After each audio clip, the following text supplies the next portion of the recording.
In this video, we're going to talk a little bit about why it's so crucial to maintain your posture and your amount of hip flexion during the impact zone. Stay tuned.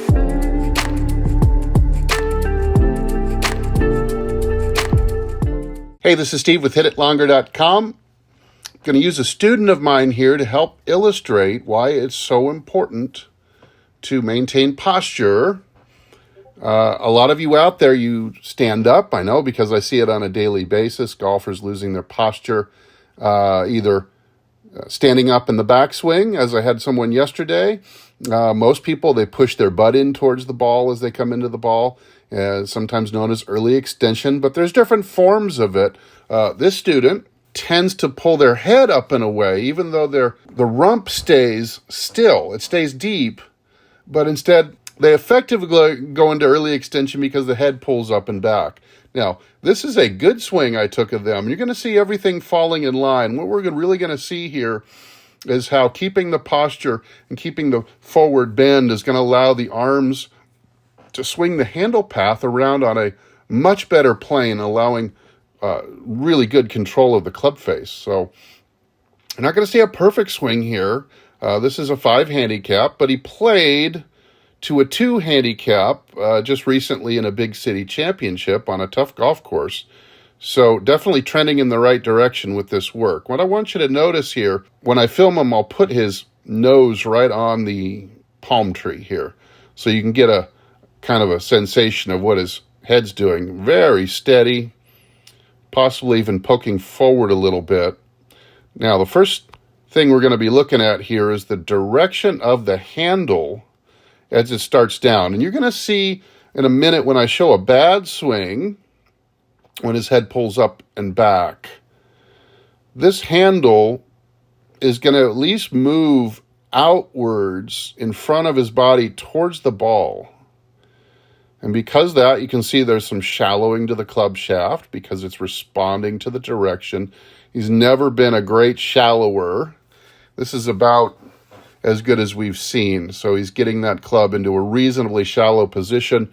And because the handle path has not dropped down behind him, his arms have kind of moved out and falling in front of him a little bit more, the club handle has kind of reached its apex out towards the ball or around his right hip and thigh. And so now it is free to swing around the corner early to the left. You're going to notice as we advance this is going to cause the club head to kick out and pretty much line up with the target. So his target is inside that palm tree out there.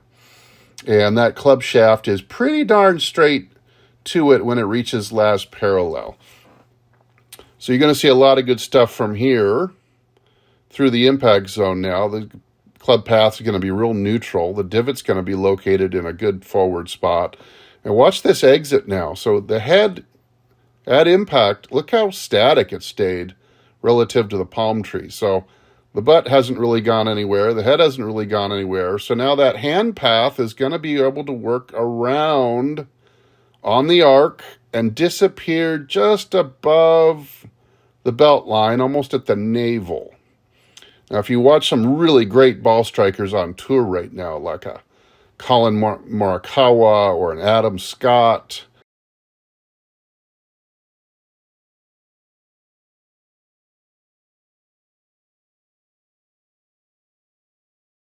this is where they're exiting, and they're exiting. Notice that the club face still see some glint from the sunlight on it because it's not flipped over.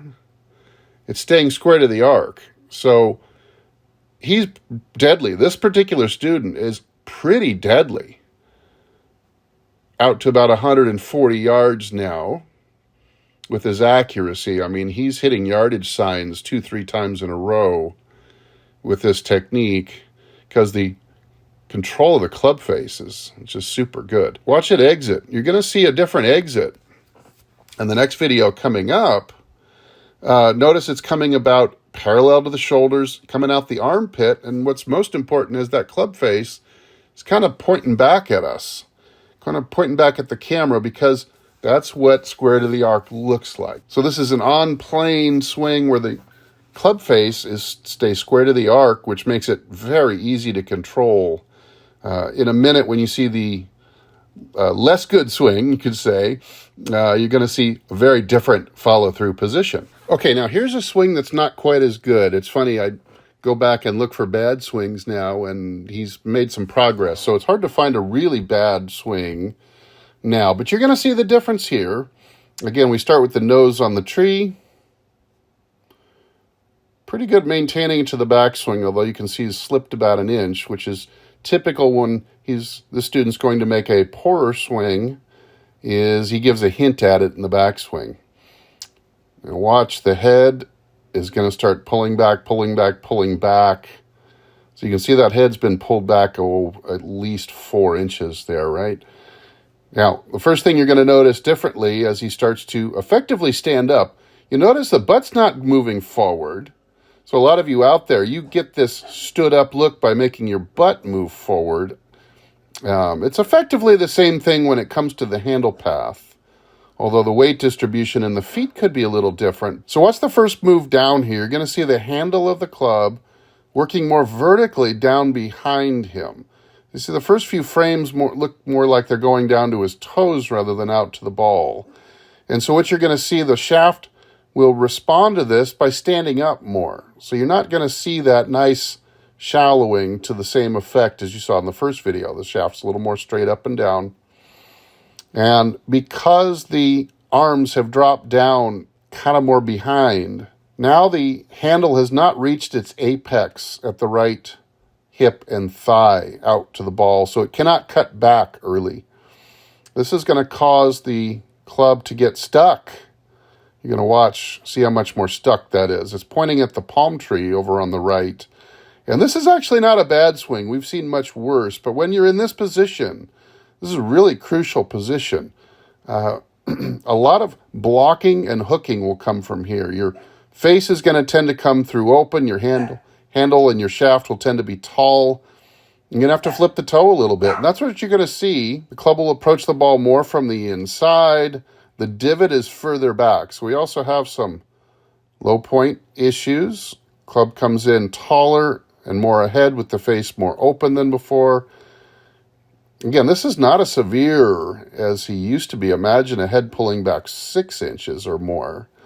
Club would be straight up and down. We used to see the handle of the club go down to his feet, straight down, and then out to the ball late. And that gets that club head trapped like this. And you can see the exit is not quite around the curve as before. It exits higher.